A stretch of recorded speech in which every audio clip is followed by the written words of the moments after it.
Salut, moi c'est Justine Et moi, c'est Christine. et vous écoutez Crème glacée.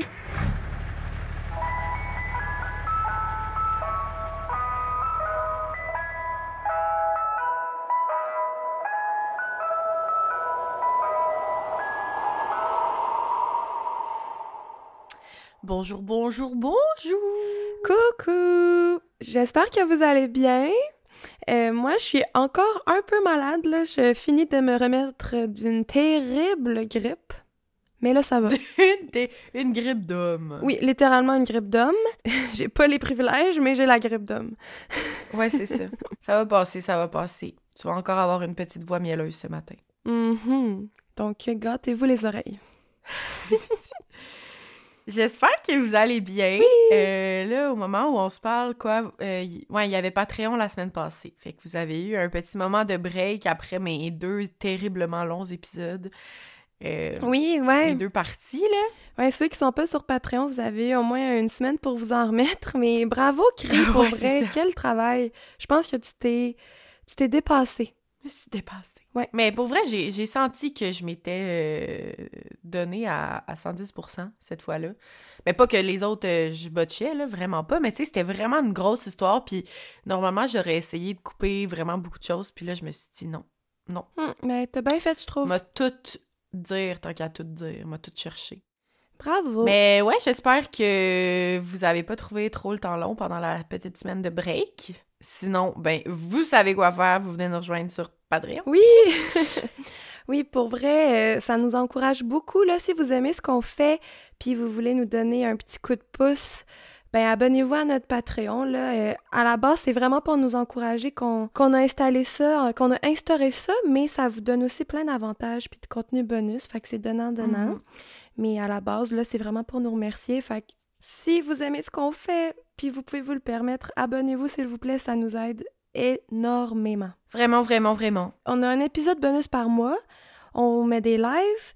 On met les épisodes 24 heures à l'avance. On jase. On a du fun. Bref, c'est vraiment cool comme plateforme. Vraiment. Je suis bien d'accord. Oui. Donc, avant que tu te lances dans ton épisode, je vais faire 2 petits shout-outs, vu qu'ils sont plus courts qu'à l'habitude. On a Joe Lemay. Ouh! Joe Lemay voulait qu'on lui fasse un petit shout-out, qu'on lui fasse un petit coucou. C'est quelqu'un qui nous écrit vraiment souvent, puis qui est très actif sur notre page. Ben Donc, oui, on le connaît. on lui fait un petit coucou. Salut, Et Joe! j'espère que tu nous écoutes encore, parce que c'est sûr que ça fait longtemps que tu nous as envoyé ce shout-out-là. J'espère que tu nous écoutes encore, sinon c'est malaisant. Mais salut à toi, merci de nous écouter, merci d'être là, merci de nous écrire autant souvent. Puis Oui. c'est le fun, les gens qui nous écrivent genre souvent, puis qui reviennent. Comme ça, on se rappelle des noms, on se rappelle des profils, puis genre... Oui, merci. C'est cool. Ben, il me semble qu'il nous écrit encore, fait que je suis pas mal sûre qu'il nous écoute encore. Ben, merci d'être toujours fidèle au poste, Joe, puis shout-out à toi. Oui.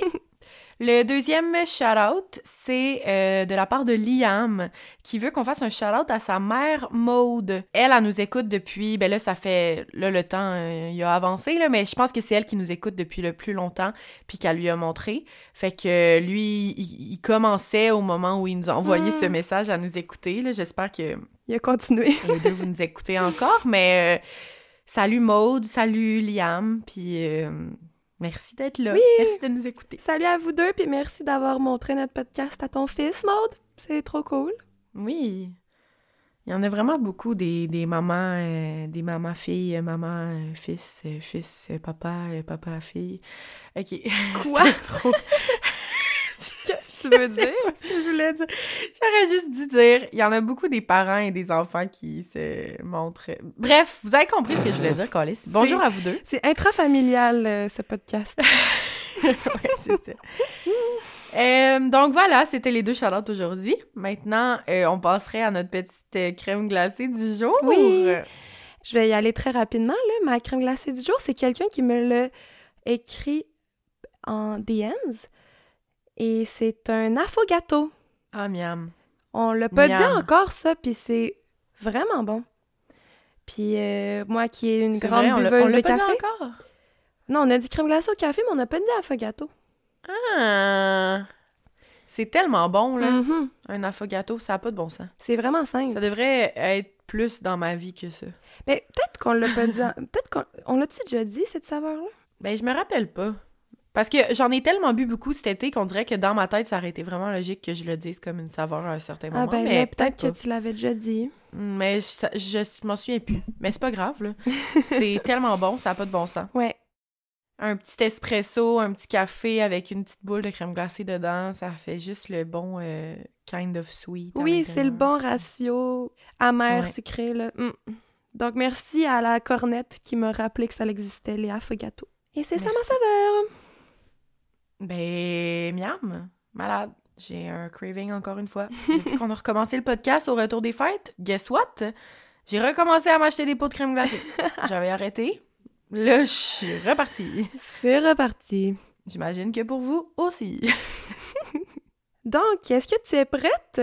Ben oui, là, tu m'as dit que c'était un long épisode, encore une fois. Une grosse histoire. Mhm. On est gâtés ces temps-ci. Ouais. On vous gâte, là. On reprend l'année en force. On s'est ennuyé, ça paraît, on dirait, là. J'ai hâte que tu me racontes ça. Ben, let's go! Premier avertissement.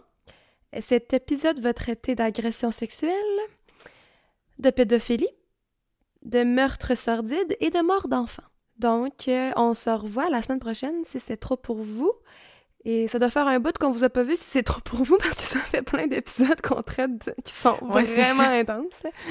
Mais ouais. Je pense qu'à un moment donné, les gens, ils sont capables. Il y en a une couple qui nous l'ont dit d'ailleurs, là, genre, merci, tu sais, de dire votre avertissement, mais comme, on est capable d'en prendre. Mhm. Genre, les gens qui nous écoutent, je pense que ils sont là pour ça, puis même si c'est vraiment difficile, c'est important d'en parler tout le temps, fait que... Mais on prévient toujours au cas où des Mais bruits. oui, ça va être rough. Aujourd'hui, je vais raconter une des histoires la plus demandée ces derniers temps. Ça fait peut-être quasiment 10 personnes, là, 10 cornettes qui nous demandent si on va couvrir cette histoire-là. Et Oh, ben, shit. aujourd'hui est le grand jour. C'est celle d'un tueur en série américain du nom de Rodney Alcala, Uh-huh. le dating game killer. Oh mon Dieu, mon Dieu, mon Dieu. Et malgré son histoire rocambolesque et son nombre de crimes vraiment inquiétants, on avait jusqu'à tout récemment pas tant parlé de lui. Il était pas... Normalement, je trouve qu'il devrait être au même rang, disons, tu sais, je veux pas dire que les tueurs en série ont des rankings, là, mais il devrait être placé aux côtés de genre Ted Bundy, Jeffrey Dahmer et compagnie, je trouve. Mais il est vraiment plus méconnu que ceux-là. Et je sais pas trop pourquoi. OK. D'où l'importance d'en reparler pour parler des victimes, là. Exact. Mais Rodney Alcala, il a refait surface dans les derniers mois à cause du film Woman of the Hour sur Netflix. Ah oui, c'est ça, tu me disais l'autre fois.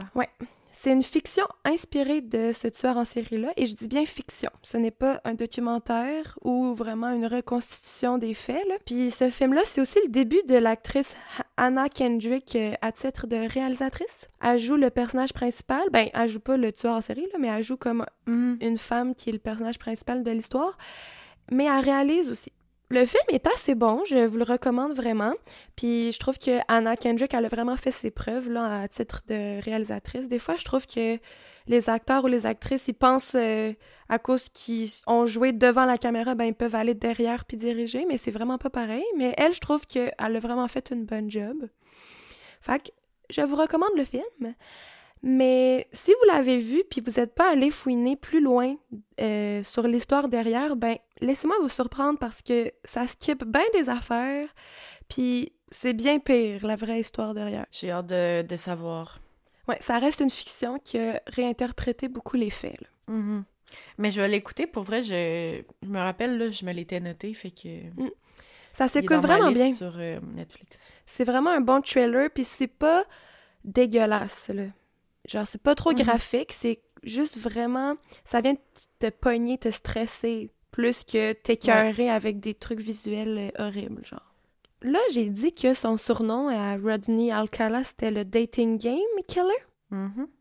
Je vais y revenir, là, mais ce surnom-là, ça peut presque sonner charmant, genre, ouh, qu'est-ce que ça veut dire? Et en apparence, ben, Rodney, il était charmant. C'était ça son arme fatale.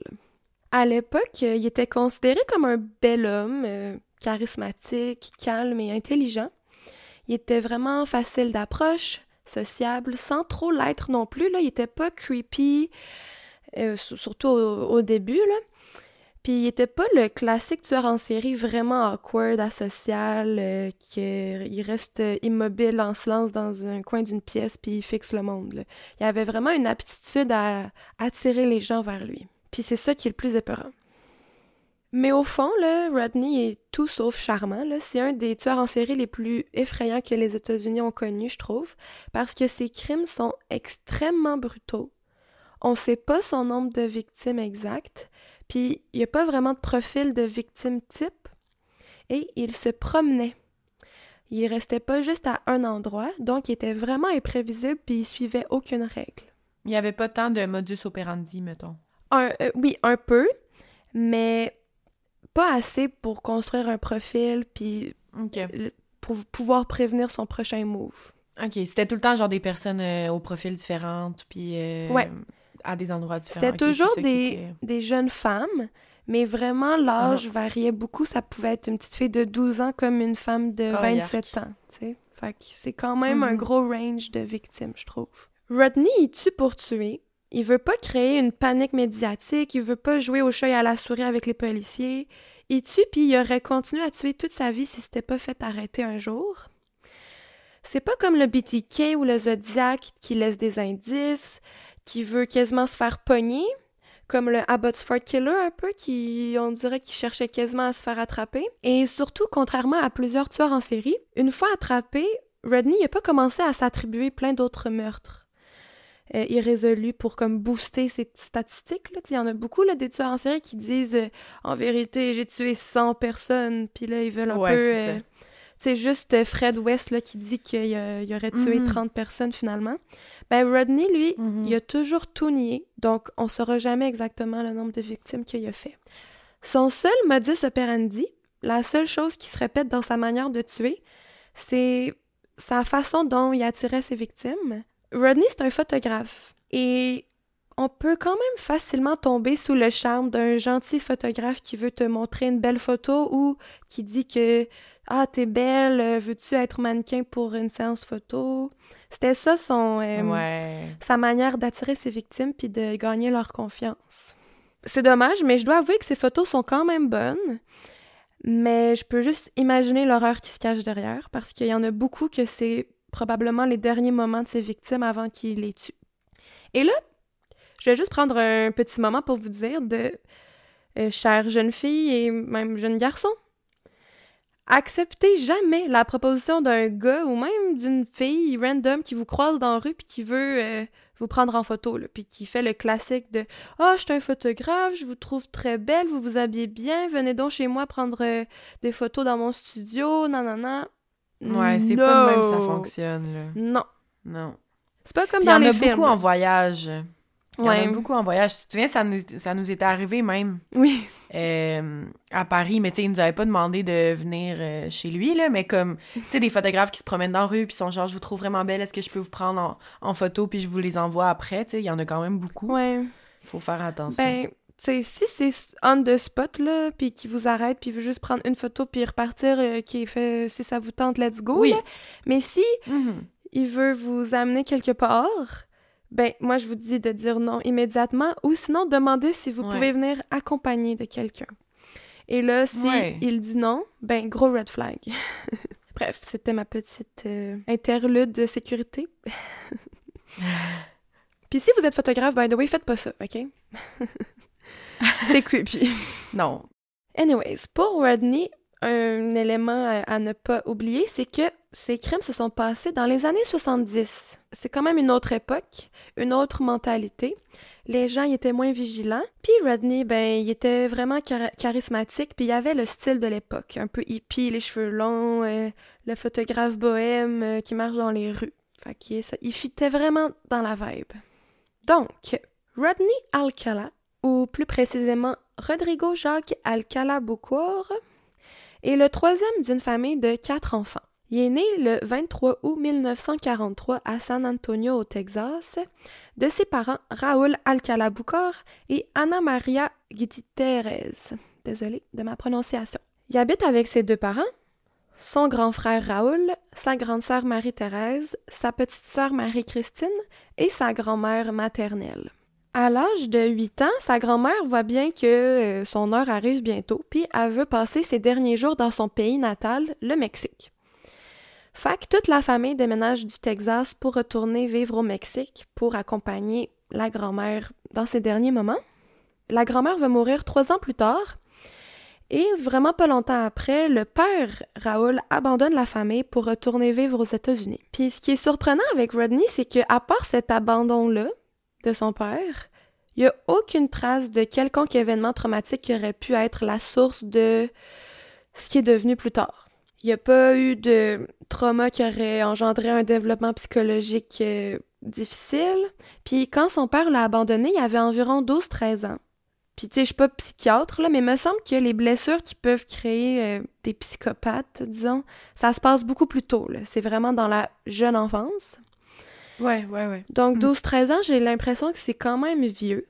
Fait que ça nous amène à se poser la fameuse question, comme on dit en anglais, nurture or nature. Est-ce qu'un tueur en série, dans son cas, est devenu comme tel à cause de son environnement ou il est né comme ça?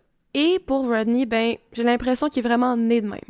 Mm-hmm. Bref, son père abandonne sa famille et peu de temps après, le restant de la famille décide eux aussi de retourner vivre aux États-Unis. Ils se relocalisent à Los Angeles, en Californie.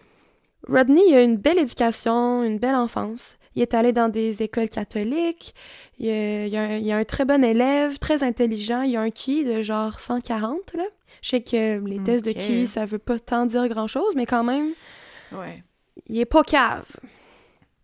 C'est pas le pogo le plus mou de la boîte. Ouais, il est un pogo assez gelé dans la boîte. C'est un crayon assez aiguisé dans son étui à crayon. Oui. Attends, ça vient de me faire penser, excuse, de ces petites expressions-là. Il y a une abonnée qui nous a écrit une expression de même l'autre fois, je me rappelle. Là, j'ai répondu. C'était pas une affaire de popsicle? Le pingouin. C'était pas... Non, c'était genre le pingouin. C'est pas le pingouin qui glisse le plus loin sur son iceberg, genre de quoi de même. Hey, je l'ai pas vu celle-là, c'est une bon. mini parenthèse. Ouais. Ben lui, c'est un pingouin qui glisse assez bien.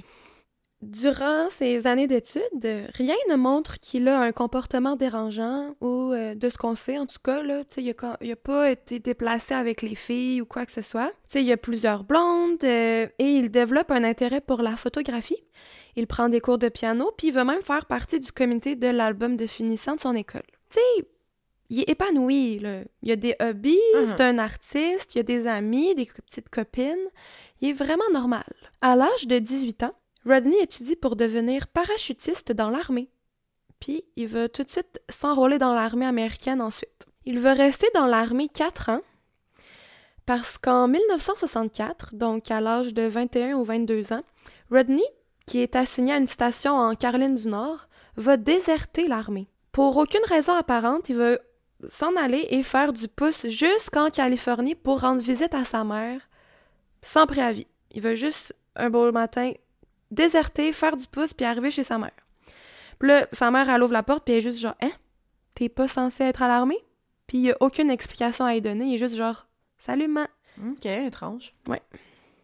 Il va finir par se dénoncer et retourner à la station. Mais au lieu d'être arrêté pour désertion, il va être hospitalisé. Et il va finalement être médicalement déchargé de l'armée parce que les médecins vont déterminer qu'il y a eu une crise de nerfs, un nervous breakdown, dans les semaines avant sa désertion. Et là, on va l'examiner davantage, puis il va être diagnostiqué, et ça, c'est intéressant, comme souffrant d'un trouble de la personnalité antisociale, chronique et sévère. Et c'est intéressant qu'il va être diagnostiqué comme ça avant de commencer ses crimes, genre. Tu sais, des fois, on va le diagnostiquer en prison après qu'il ait tué 20 personnes, genre. Ouais. Mais là, c'est dès sa début vingtaine là, que, à ce qu'on sait, il avait fait aucun crime encore. Pour ceux comme moi qui ne savent pas c'est quoi, le trouble de la personnalité antisociale, je vais vous lire le manuel MSD. Le trouble de la personnalité antisociale se caractérise par un motif persistant de mépris pour les conséquences et les droits des autres. Le diagnostic repose sur les critères cliniques. Le traitement peut comprendre la thérapie cognitivo-comportementale, les médicaments antipsychotiques et les antidépresseurs. Les sujets présentant un trouble de la personnalité antisociale commettent des actes illégaux trompeurs, téméraires, et ils exploitent les autres à la recherche d'un profit personnel ou pour le plaisir, sans éprouver aucun remords. Par exemple, ils peuvent justifier ou rationaliser leur comportement. Par exemple, dire que les perdants, ils méritaient de perdre pour une raison X, et lui, il mérite de gagner pour une autre raison X. Il peut blâmer la victime pour sa stupidité ou son impuissance, ou être indifférent aux effets néfastes et abusifs de leurs actions sur les autres. Le trouble de la personnalité antisociale est plus fréquent chez les hommes que chez les femmes, et il comporte une forte composante héréditaire. C'est quand même significatif avec ce qu'on sait ce qu'il va faire dans le futur. Mm-hmm. Donc là, Rodney, il sort de l'hôpital, il a son diagnostic, il s'est remis de sa crise de nerfs, et il redevient le gentil, calme et charmeur Rodney qu'il a toujours été. Il retrouve son persona qui s'était peu à peu créé avec le temps. Donc peut-être qu'il y a eu un petit choc nerveux dans l'armée, il a vécu de quoi de pas le fun. Là, il s'est reposé, il s'est repris en main. Il va se faire accepter à l'Université de Californie, UCLA, et il va être bachelier en art spécialisé en photographie en 1968. C'est pas rien quand même. Et là, on va embarquer dans le vif du sujet. Parce que c'est peu de temps après sa graduation que Rodney va commettre son premier crime connu. Ouais, c'est ça. On sait pas dans le fond s'il y en a déjà fait avant. Ouais.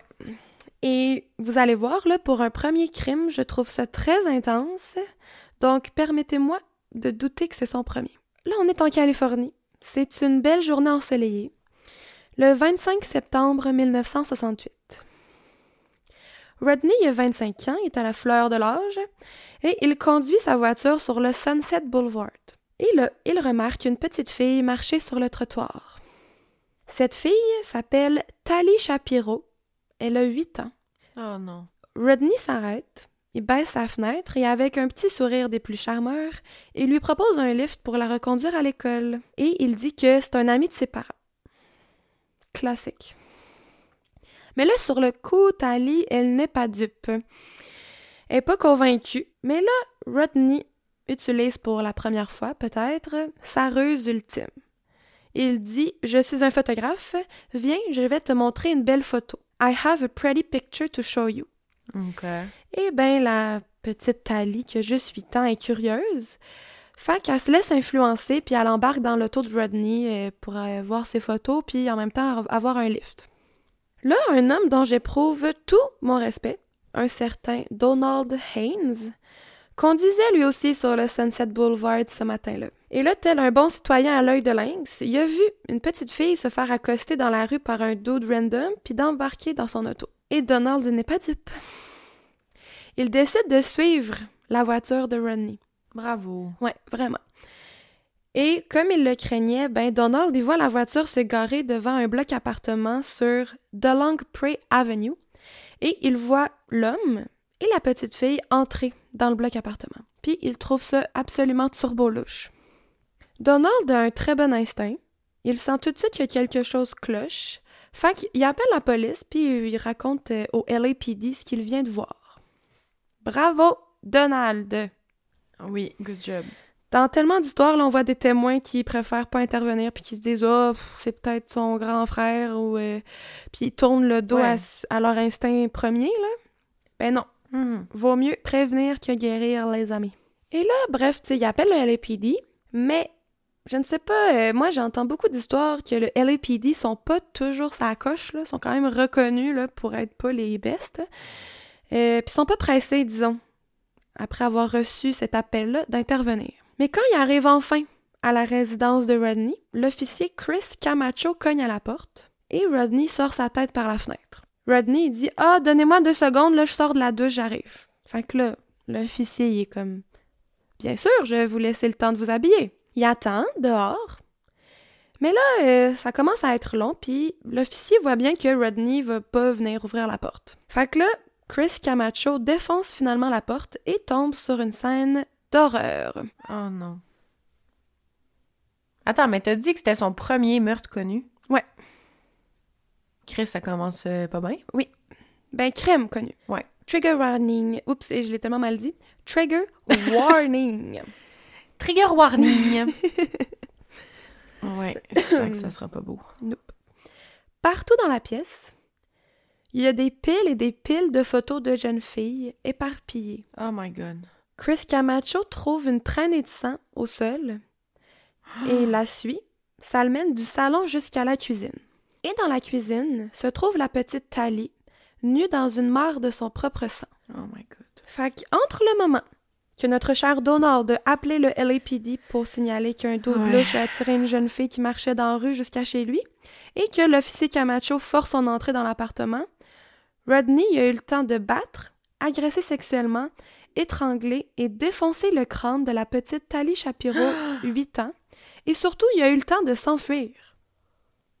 Oh my God. Fait que Il a eu ça le a temps été de s'enfuir pendant le moment où il cognait à la porte. Ouais.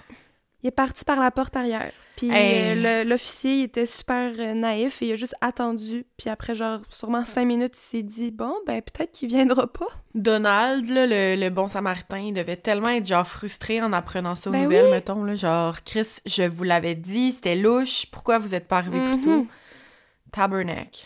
Tali, elle a une barre de métal enroulée autour du cou pour la faire lentement suffoquer. Et là, on présume que Rodney, quand l'officier a cogné à la porte, il était en train de la regarder mourir à petit feu, mais il a été interrompu par le LAPD. Puis là, un peu comme le BTK, là, Rodney il aime ça voir ses victimes mourir tranquillement. Il aime les réanimer quand elles perdent conscience trop tôt à son goût pour qu'ils meurent plus lentement. Là. Il y a vraiment un petit jeu de même twisted là, avec ses victimes. Bref, là, c'est calissement intense, brutal et dégueulasse. C'est pour ça que je dis que ça peut pas être sa première fois. C'est comme trop bien pensé, trop précis, trop prémédité. Il y a déjà sa technique là, d'étranglement. Ben, il a l'air trop à l'aise, là. Ouais. Puis il y a des centaines de photos de jeunes filles aussi, là, éparpillées partout chez lui, là. C'est bizarre. Ouais, puis il a eu le temps de s'enfuir, là, c'est quand même habile, là. Je veux dire, les policiers étaient à la porte, là. Là, instinctivement, en voyant la jeune fille immobile au sol, Camacho, il va comme dérouler la barre de métal autour de son cou. Il va prendre le pouls de Tali et elle est toujours vivante. Et là, comme j'ai dit, aucune trace de Rodney, il s'est enfui par la porte arrière. Miraculeusement, Tali va survivre à cette attaque. Mais voyons. Elle a dû réapprendre à marcher, mais heureusement pour elle, elle se souvient d'absolument rien, à part qu'elle est entrée dans l'appartement avec Rodney, puis à partir de ce moment-là, son cerveau il a complètement bloqué ce qui s'est passé après. Oh mon Dieu, ok, je pensais tellement pas que c'était ça la fin de... La fin pour elle. Ouais. Ah. Fait que heureusement, la première Oui. victime connue de Rodney, ben, elle a survécu. Par la suite, la famille Shapiro ont quitté les États-Unis pour le Mexique. Ils se sont dit « Fuck that, on déménage. C'est fou ce qui se passe aux États-Unis. Je crisse mon camp. » Le LAPD a trouvé une carte étudiante de UCLA sur les lieux au nom d'un certain Rodney Alcala. Fait que, ben, ça prend pas la tête à Papineau pour déduire que Rodney Alcala est probablement l'auteur de ce crime et il devient le principal suspect de l'enquête. Faut juste le trouver. Rodney est en cavale, puis rapidement, là, son visage est affiché partout. Il voit bien qu'il est recherché, fait qu'il décide de fuir Los Angeles pour déménager à New York, le temps que les choses se calment. Et là, on est toujours en 68. Il est un fugitif. À LA, il est recherché. Et là, il est à New York et je sais pas comment il a réussi ça, mais il s'est fait accepter à NYU, l'Université de New York, une autre très bonne université. Puis il se fait accepter là-bas sous un faux nom. Je suis comme, comment le monde fonctionnait? Genre, tu peux vraiment te faire accepter à l'université sous un faux nom, tandis que t'es un criminel recherché dans un autre État? En tout cas. Ouais, c'est vraiment spécial. Ouais, son faux nom, c'est John Berger. Genre Berger, là. John Berger, John Berger. Genre John Burger. On pourrait l'appeler. John Berger, ouais, je l'ai appelé de même. Et là, de 1968 à 1971, Alcala y étudie à NYU, comme si de rien n'était, pendant qu'il est recherché à LA puis en Californie. Il étudie en art et un de ses profs est nul autre que Roman Polanski, réalisateur polonais connu. Il a entre autres fait Rosemary's Baby et The Pianist. Mais Polanski, on le déteste, si vous ne saviez pas. Il est aujourd'hui âgé d'environ 91 ans et il a été reconnu coupable d'agression sexuelle sur mineurs, commise à Los Angeles, justement, en 1977. Mais depuis ce temps, il est en fuite en Europe, donc on ne peut pas l'arrêter aux États-Unis. En fuite à 91 ans. Oui, il continue à faire des films, il gagne même des Césars. Il se fait prendre en photo avec des jeunes filles. Bref, à cause qu'il est genre expatrié ou en fuite en Europe, on peut pas l'attraper à cause de la juridiction internationale. I don't know. Mais fuck that guy, c'est une vraie merde. Et les merdes s'attirent parce qu'il a enseigné à un tueur en série. Et semi-fun fact, pas fun fact, là, Roman Polanski, il a été le prof de Rodney à NYU très peu de temps avant la mort de sa femme, la célèbre actrice Sharon Tate, qui a été assassinée par la famille Manson en 1969. Fait que la famille Manson se passe en même temps que les débuts de Rodney, puis Rodney a été l'élève du mari de Sharon Tate pendant qu'elle Il y a des monstres partout. Tout est dans tout. Ouais, le monde est petit. Le monde est petit. D'ailleurs, Manson Family, j'aimerais beaucoup couvrir ce cas. Oui, j'ai hâte que tu pas le quand, fasses. mais j'aimerais beaucoup. Mais je sais que c'est full connu, fait qu'on dirait que j'attends. Bref. OK, tout est dans tout, ça n'a pas de bon sens. Ouais. Fait que comme je disais au début, là, Rodney Alcala, il a beaucoup moins fait jaser que d'autres tueurs en série ou criminels célèbres. Une des raisons serait parce qu'il était en plein milieu du baby boom des tueurs en série aux États-Unis. On est en fin 60, fin 70. À ce moment-là, il y a Ted Bundy, Charles Manson, David Berkowitz, son of Sam, John Wayne Gacy, Kenneth Blanky et Angelo Buono, qui sont les Hillside Stranglers, etc. Tout ça, là, se passe en même temps. Ça se passe vraiment, vraiment dans ces années-là. Ouais. Là. Fait que Rodney Alcala, là, il se faufile dans les ombres, puis disons que il se fait voler la vedette par d'autres. À New York, il veut travailler à temps partiel dans un bureau. Son collègue, c'est nul autre que Richard Cottingham, le Times Square Ripper. Donc, au même bureau, 2 tueurs en série travaillent ensemble. C'est super. À New York, mais aucun des deux disent qu'ils se sont rencontrés ou parlé durant cette période-là. Ils savaient pas. Les deux, ils ont comme pas acknowledge leur présence. C'est juste un drôle d'hasard.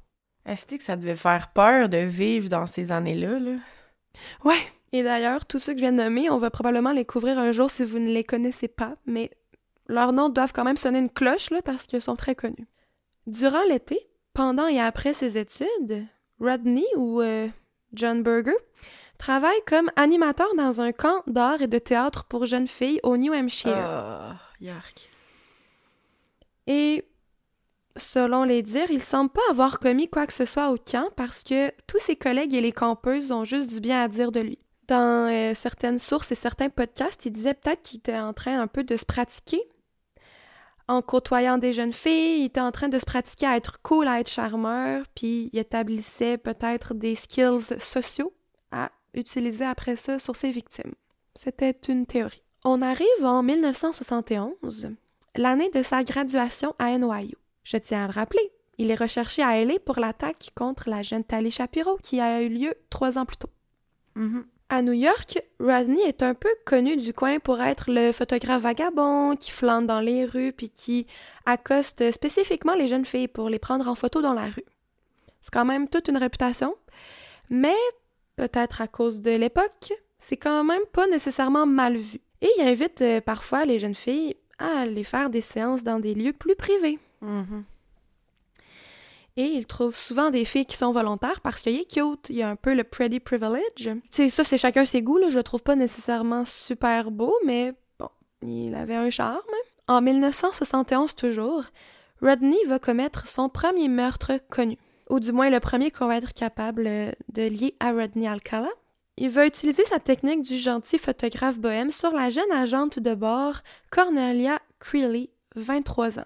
Les circonstances officielles qui ont mené à sa mort sont floues. Rodney n'a jamais rien avoué, comme toujours, mais on doute qu'il a croisé Cornelia dans la rue et après une discussion agréable, il a réussi à la mettre à l'aise puis il lui a offert d'aller prendre des photos chez elle. Je crois qu'il ciblait souvent des femmes, soit en voyage, soit nouvellement arrivées en ville, qui habitaient seules. Donc, que personne ne va rechercher ou qu'ils n'ont pas de coloc ou de famille qui vont remarquer leur absence.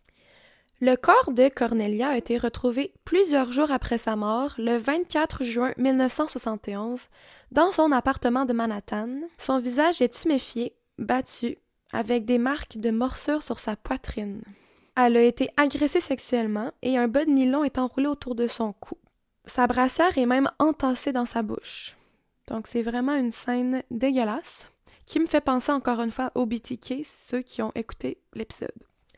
On trouve aucune trace d'entrée par effraction, c'est pour ça qu'on pense que Rodney s'est fait inviter par Cornelia chez elle. D'où l'importance de dire encore une fois que les femmes qui voyagent seules, Bref, faites attention, sacrement. Ouais.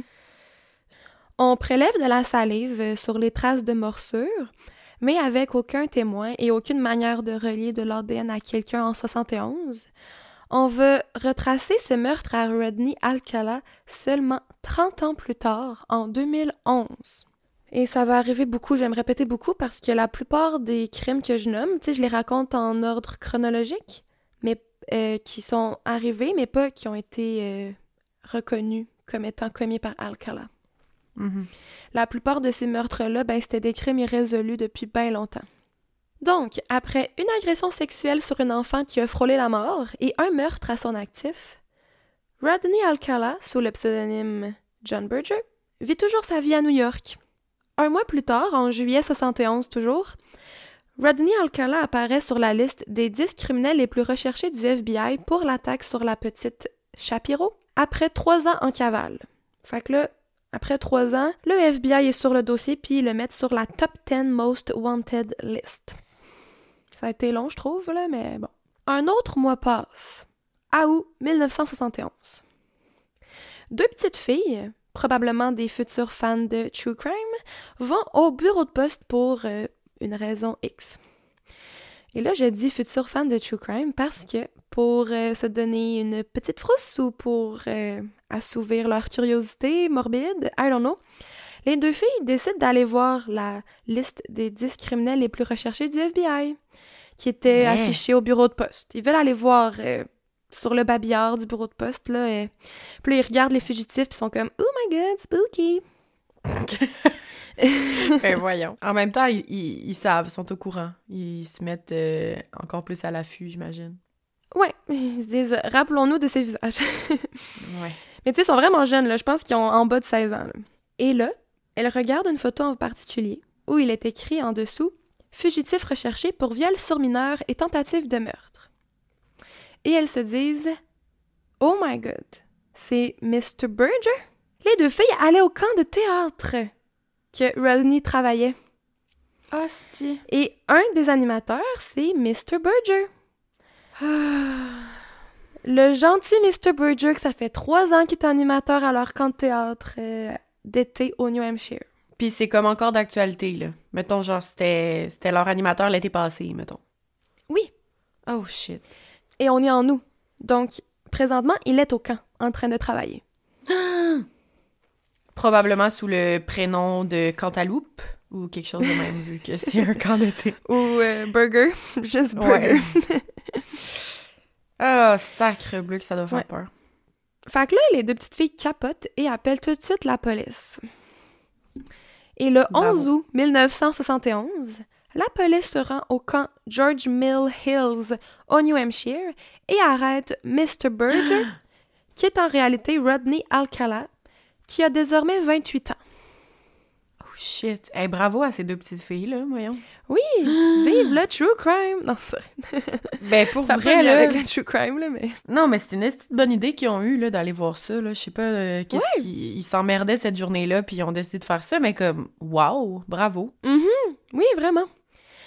En comparant les empreintes digitales de Rodney et celles trouvées sur la scène de crime à Los Angeles, on a un match et il est officiellement arrêté pour tentative de meurtre et agression sexuelle sur Tali Shapiro, 8 ans. Et là, on sait rien à propos de Cornelia Creeley, là. Ça n'a aucun rapport avec ce crime-là, fait qu'il est extradé de New York à LA pour son procès. Et là, tu dois te dire, parfait, on l'a. On l'enferme derrière les barreaux pour très longtemps.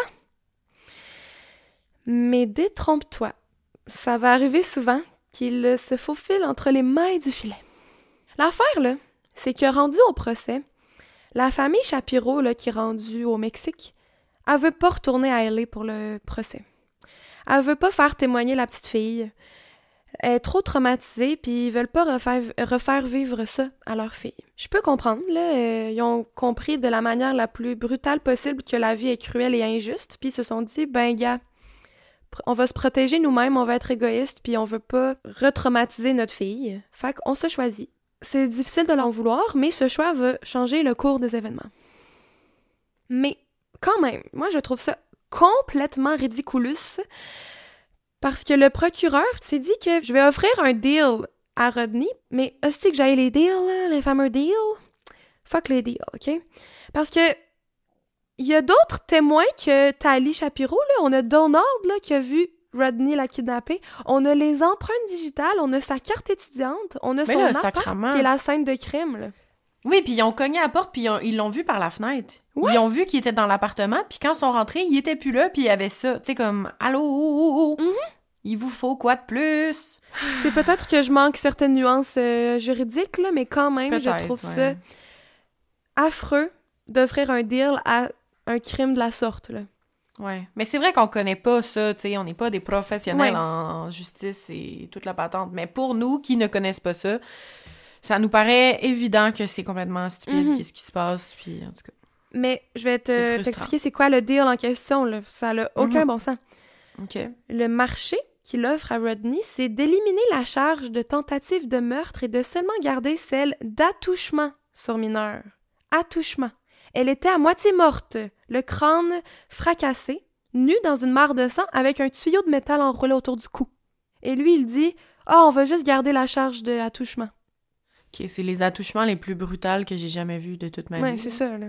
Fait que là, le procureur, il propose ça à Rodney à condition, tu sais, qu'il plaide coupable. Il dit qu'il plaide coupable, là, puis on va juste accuser d'attouchement. D'attouchement. Ben, ça me fait vraiment penser à Fred West, là, quand il s'était fait arrêter, puis il avait accepté coups et blessures, mais pas le reste, genre. Ouais, c'est juste une façon de le laisser en liberté, là. Voyons, c'est donc bien cave. Ouais. Puis ça réduit considérablement la sentence, là. Ça peut être de 1 à 10 ans. Avec possibilité de libération conditionnelle. 1 an pour avoir trouvé une petite fille de 8 ans dans cet état-là. Ouais. Super. Et bien sûr, Rodney accepte ce deal du tonnerre.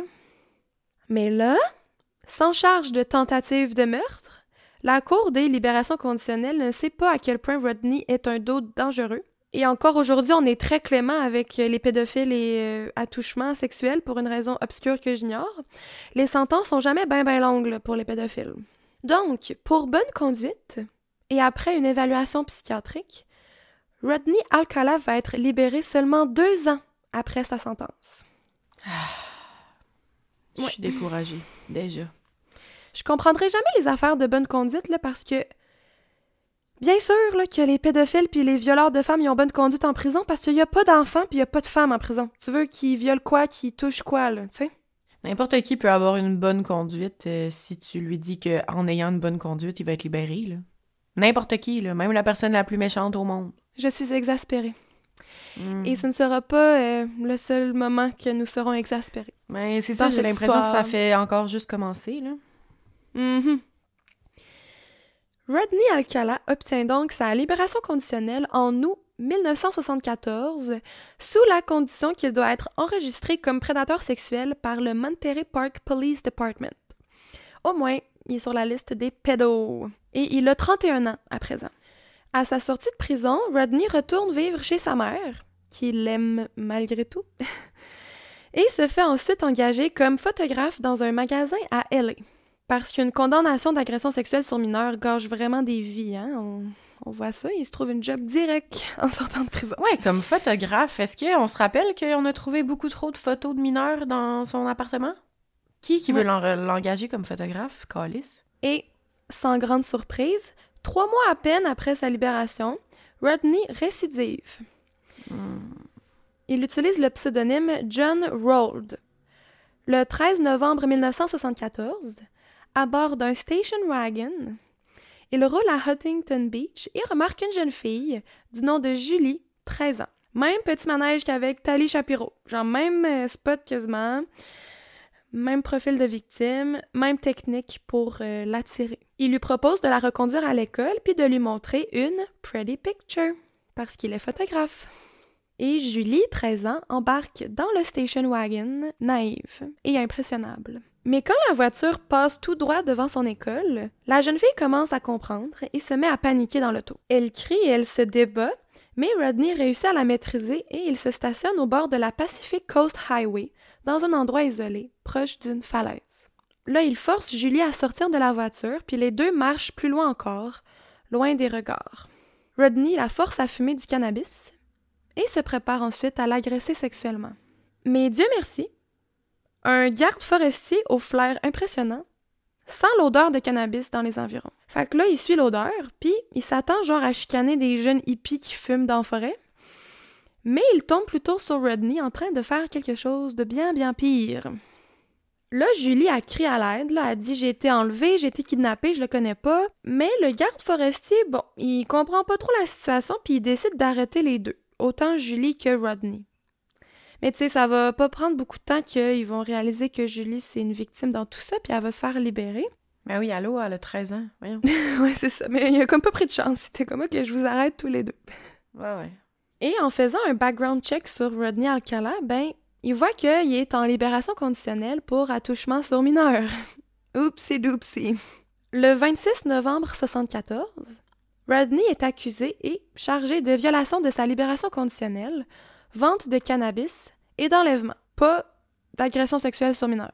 Encore une fois, je sais pas, là, on dirait qu'on aime fermer les yeux sur les pédophiles, mais il est envoyé en prison, probablement surtout pour la charge de vente de drogue là, et d'enlèvement, parce qu'on sait bien qu'on est vraiment plus sévère sur les crimes en lien avec la drogue qu'en lien avec les violences commises sur les enfants. Oui! Chris! Oh mon Dieu, ça me fâche ça, là. En 3 mois, il a récidivé. On le repogne une deuxième fois. C'est Tu ça. dois te dire, OK, c'est la bonne, là. On lui a donné une chance de se réhabiliter, puis il a juste refait exactement la même chose. Mais non! Le 6 juin 1977, donc 3 ans plus tard seulement, il est à nouveau libéré sous condition. Selon la Cour des libérations conditionnelles, Rodney Alcala est jugé réhabilité. À sa sortie de prison, Rodney a 34 ans. Il va à San Francisco et il fait la rencontre de Pamela Jean Lamson, 19 ans. Tout ce qu'on sait, c'est que son corps mutilé a été retrouvé peu de temps après sur le bord d'un chemin de randonnée. Et comme pour Cornelia, on va relier Rodney au meurtre de Pamela seulement en 2011. Fait que direct après sa deuxième libération, il tue une jeune femme à San Francisco. Et là, on dirait que ça va devenir un pattern. Quand il fait un crime à LA, il fuit à New York. Fait que là, il retourne vivre quelques mois à New York. Mais la première, Cornelia, là, c'était à New York, dans le fond? Ouais.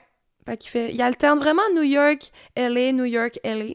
Puis c'est pour ça qu'il est tough à pogner, parce qu'on pense pas que c'est le même tueur, genre. OK, je comprends. Parce qu'il y en a tellement partout à cette époque-là que... Ouais. Surtout à New York et la Californie, là. Super. 1 mois après le meurtre de Pamela, le 13 juillet 1977, Rodney rencontre une jeune musicienne de 23 ans du nom de Ellen Hoover. Et il l'invite à aller en date. 2 jours plus tard, Ellen manque à l'appel et elle est officiellement déclarée disparue. Et là, pendant l'enquête sur sa disparition, on veut trouver son agenda, puis il est écrit le jour qu'on l'a vu pour la dernière fois, qu'elle allait rencontrer un présumé John Berger. Elle avait écrit, exemple, date avec John Berger dans son agenda. Et là, mystérieusement, on la trouve plus. John Berger, ben, c'est un des pseudonymes de Rodney. Le LAPD entend parler de cette enquête-là qui a lieu à New York et il prévient le NYPD que John Berger, c'est un alias utilisé par Rodney Alcala. Fait que là, Rodney est amené en interrogatoire, mais sans corps et sans preuve incriminante, ben, Rodney est relâché. Aussi, l'été de 77, c'est en plein durant la période du tueur en série Son of Sam, puis Ellen correspond au profil des victimes de ce tueur en série-là. Fait qu'on pense que elle a été tuée peut-être par David Berkowitz. Mais le NYPD se trompe de tueur en série. Ils savent même pas en fait qu'ils ont 2 tueurs en série actifs en même temps. Non, je sais. Mais j'avoue que ça doit être comme... difficile à cette époque-là de savoir comme s'il y en a un nouveau ou pas, là, parce que ça arrive tout le temps. Là. Mm-hmm. Peu de temps après, Rodney fuit New York et retourne à LA. Et il se fait engager là-bas par le LA Times.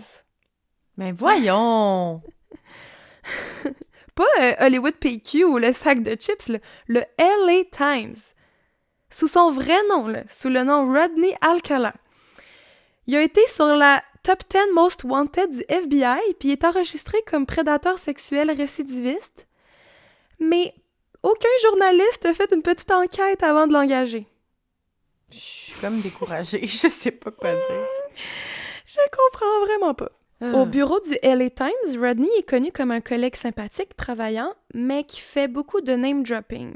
On dit de lui qu'il dit plein de noms de vedettes, là, puis il dit « Ah, quand j'allais au Sunset Boulevard, je croisais telle personne, j'étais ami avec tel acteur. » Il a l'air du gars qui essaie de se rendre intéressant. Mais même si on le décrit comme sympathique au bureau, ses collègues le trouvent tout autant étrange. Rodney aime bien montrer son portfolio de photos à ses collègues. Mais ces photos sont seulement des photos de petites filles nues. Mais voyons! Calice. Et là, je suis comme allô la gang? SOS Pédo? Vous êtes des journalistes du LA Times, utilisez ce que vous avez entre les deux oreilles. Mais Rodney dit qu'il a pris les photos sous la demande des parents, puis que c'était consentant, puis que c'est les parents qui ont demandé à Rodney de prendre en photo leurs enfants nus. On dirait que c'est une joke, ce que tu me racontes. Puis les journalistes ont accepté cette explication, après avoir vu de la pornographie juvénile au bureau. En novembre 1977, toujours la même année, Rodney a attiré puis tué une jeune femme de 18 ans du nom de Jill Barcombe. Jill venait juste de déménager à LA et elle était originaire de Oneida, New York. Ça faisait juste 3 semaines qu'elle était arrivée en Californie et elle a été retrouvée morte dans une ruelle proche de Mulholland Drive, comme le film de David Lynch. La rigidité cadavérique était déjà setée sur le corps de la petite Jill quand on l'a retrouvée. Elle était dénudée du bas du corps et son corps tenait en équilibre à 4 pattes, les jambes écartées. Son visage était battu et elle avait, comme Cornelia, plusieurs morsures sur la poitrine. Il y avait énormément de sang. Elle a souffert d'une mort lente et pénible, la cause du décès étant un coup à la tête par une roche. Et le corps était clairement placé post-mortem.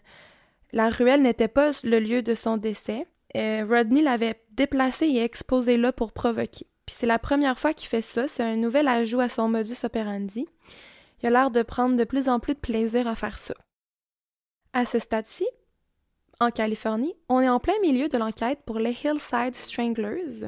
Et par tout hasard, Jill connaissait une des victimes des Hillside Stranglers, du nom de Judith Miller, qui avait été tuée 2 semaines auparavant. Fait que là, ça brouille encore une fois les pistes.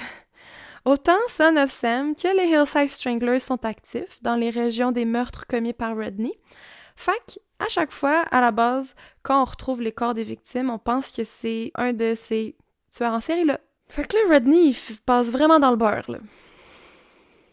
Imagine 2 amis se font assassiner à 2 semaines d'intervalle par 2 tueurs en série différents. Non, je sais, ça fait peur. Mm-hmm. Et encore une fois, on est en 1977.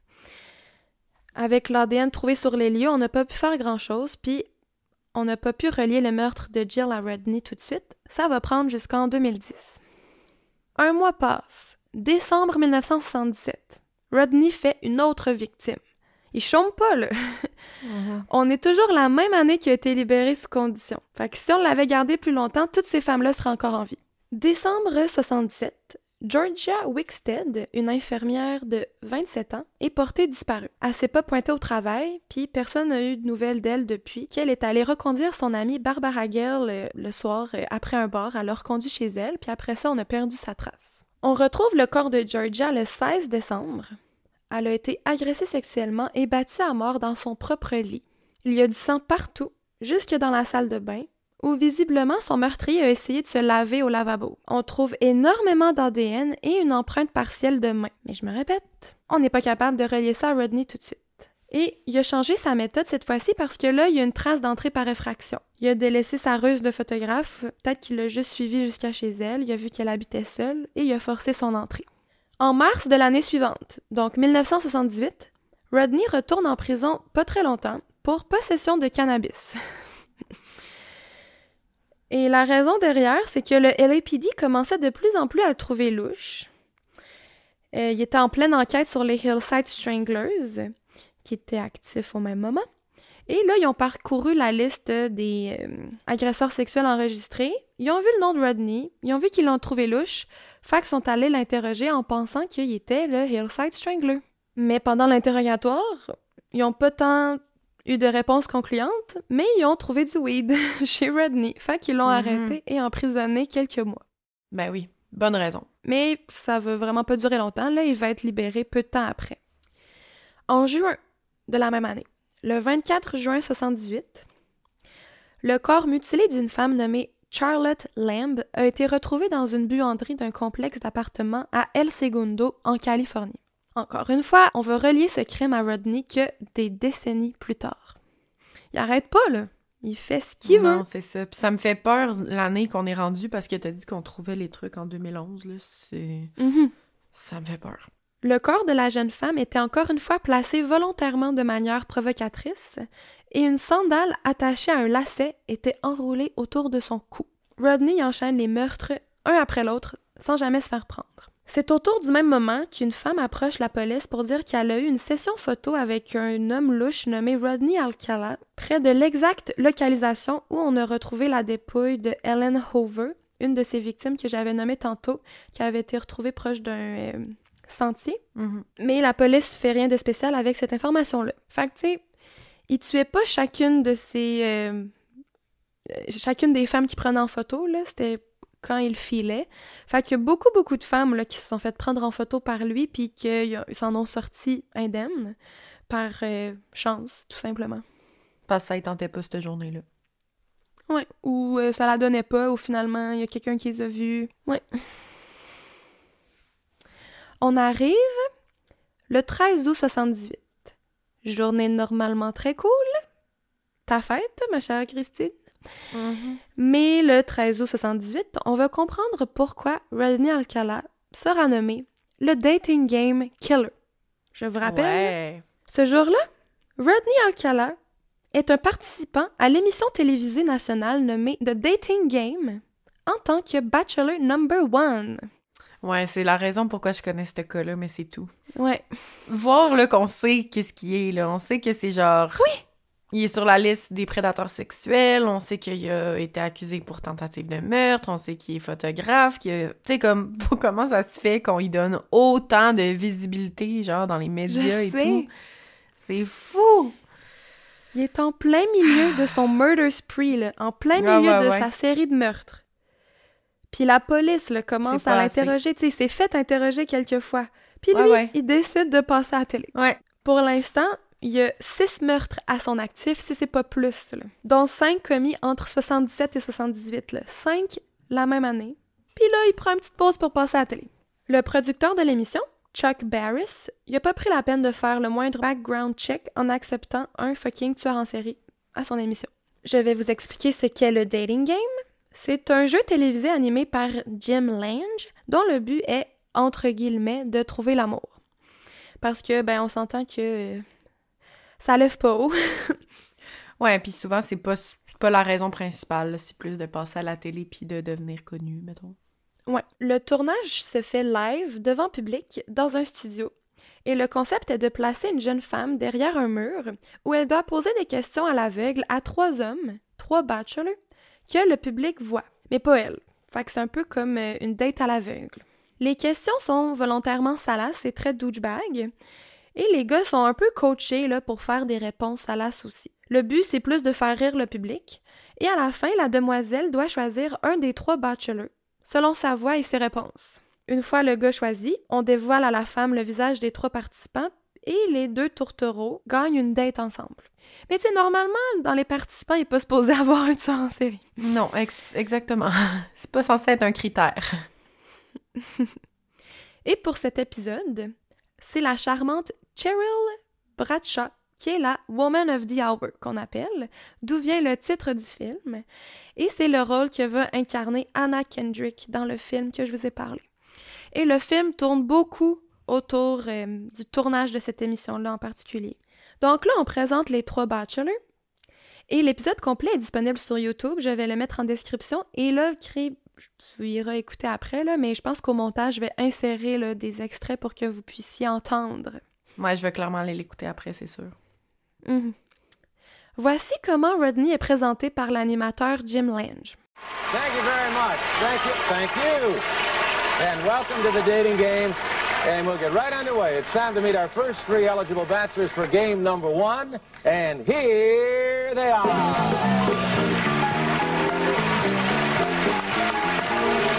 Good luck, gentlemen. Well, let's see. Bachelor number 1 is a successful photographer who got his start when his father found him in the dark room at the age of 13, fully developed. Between takes, he might find him skydiving or motorcycling. Please welcome Rodney Alcala.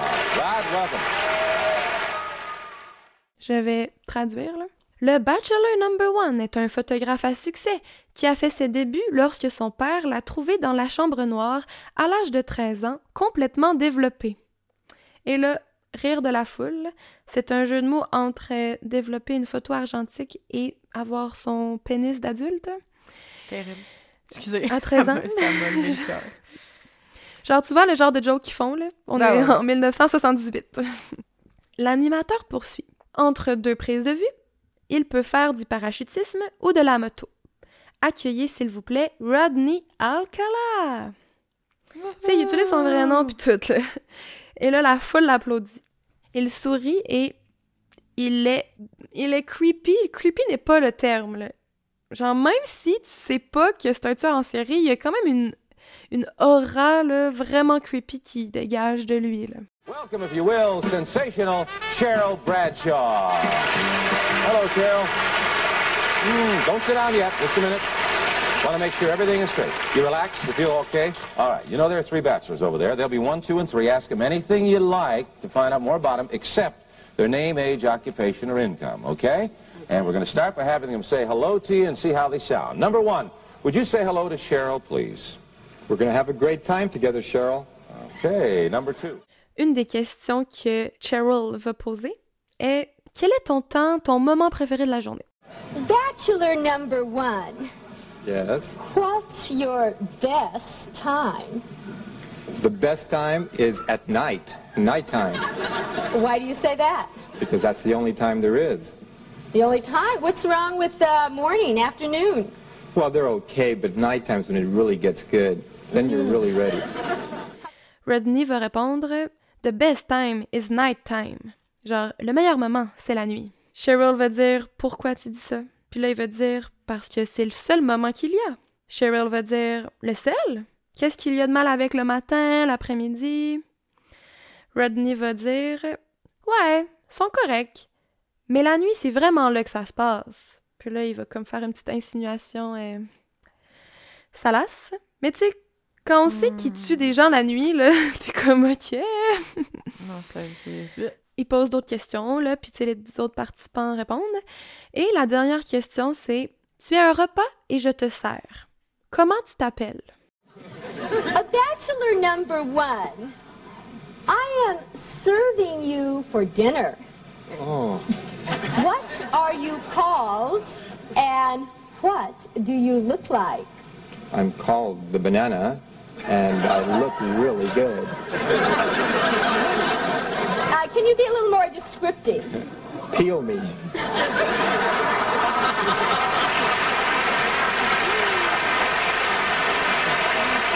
Later, Bachelor 1, later. Je m'appelle La Banane et je suis vraiment beau. Je trouve ça tellement cave, en tout cas. Et là, Cheryl va dire « Peux-tu être un peu plus descriptif? » Et Rodney va dire « Peel me! Épluche-moi! » Ah! Bref, là, les autres contestants sont pas très très bons, là. Genre, ils sont pas drôles tant que ça. Ils ont de l'air encore plus cave que Rodney. Puis Rodney, j'avoue qu'il se démarque quand même du lot. Et ça a l'air que Cheryl l'a trouvé quand même plus charismatique que les autres, fait qu'elle va le choisir à la fin. Elle va dire que je choisis Bachelor number 1. Juste pour booster l'ego encore plus de ce gars-là, tu sais. Ouais.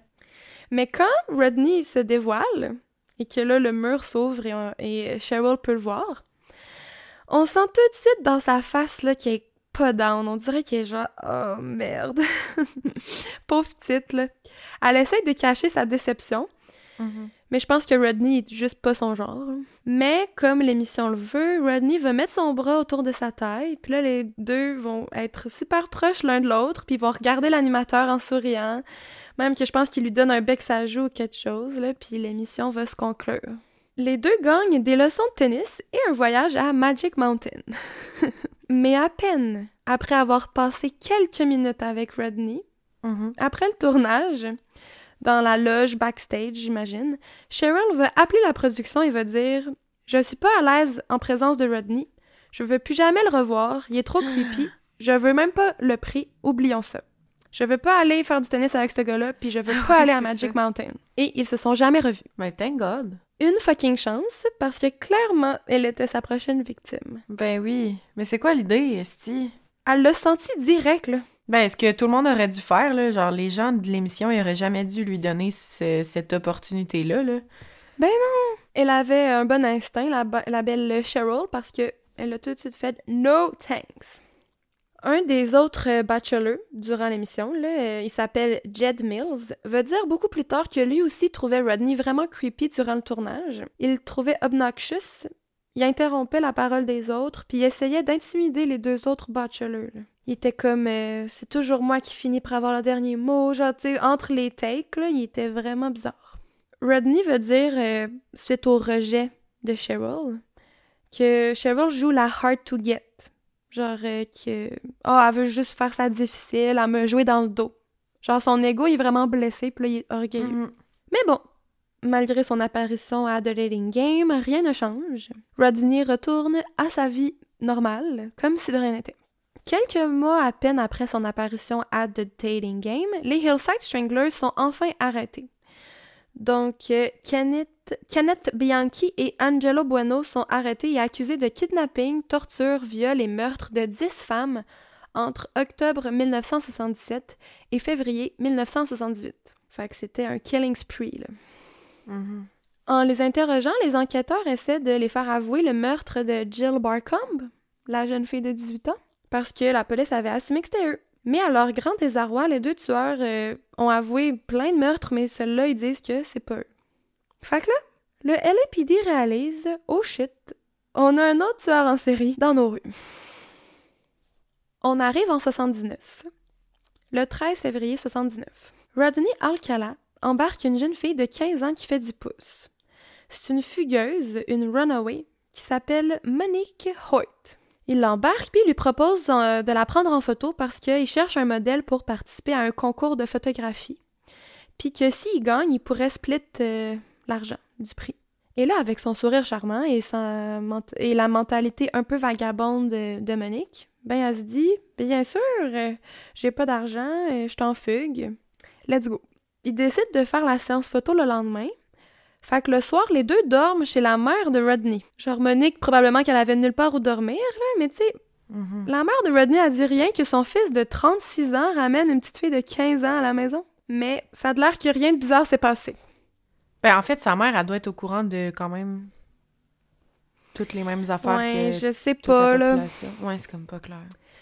C'est pas dit officiellement, mais elle devait bien se douter que son fils était bizarre, là. Ouais, mais ça fait penser à Jeffrey Dahmer, là, quand il est chez sa grand-mère, pis là, tu sais, elle sait qu'il est un peu spécial, mais elle l'aime pareil. Pis... Mais ouais, au moins, rien semble s'être passé cette soirée-là. Le lendemain, 14 février, jour de la Saint-Valentin, Rodney et Monique roulent en voiture pendant 180 km à l'est de Los Angeles pour se rendre dans un lieu isolé dans le désert pour leur shooting photo. Ils marchent dans le désert pendant environ 15 minutes et là, ils trouvent l'endroit idéal et Rodney commence à prendre en photo la jeune fille. Au début, c'est vraiment une séance photo plaisante. Ils jasent en prenant des photos Et là, à un moment donné, Rodney lui dit « Hey, on essaie-tu de prendre des photos silly? Des photos cocasses? Mhm. Et la définition de silly de Rodney, là, c'est pas Oh, you silly goose », là. C'est pas Hi hi, fais une grimace ». Non, c'est « Lève ton chandail pour montrer tes seins ». Et là, Monique, elle a 15 ans, mais elle accepte sans trop poser de questions. Elle se sent à l'aise avec Rodney, ils ont passé la soirée ensemble hier, ils ont fait le road trip ensemble aujourd'hui, et là, elle lève son chandail, puis pour blaguer, et Rodney continue à prendre des photos. Mais avec son chandail levé par-dessus sa tête, elle voit plus rien. Et pendant ce moment d'inattention, Rodney en profite pour lui smasher une branche d'arbre sur la tête. Ben voyons. Monique perd connaissance, et quand il se réveille, elle fait semblant d'être morte. Elle bouge pas, mais Rodney est en train de l'agresser sexuellement. Mais là, Monique est plus capable, et elle commence à crier, et Rodney lui fourre un chandail dans la bouche. Monique s'évanouit encore, et quand elle se réveille à nouveau, elle est ligotée aux poignets et aux chevilles, en plein milieu du désert. Là, elle tourne la tête, puis elle voit Rodney, assis par terre, en train de pleurer. Ben voyons.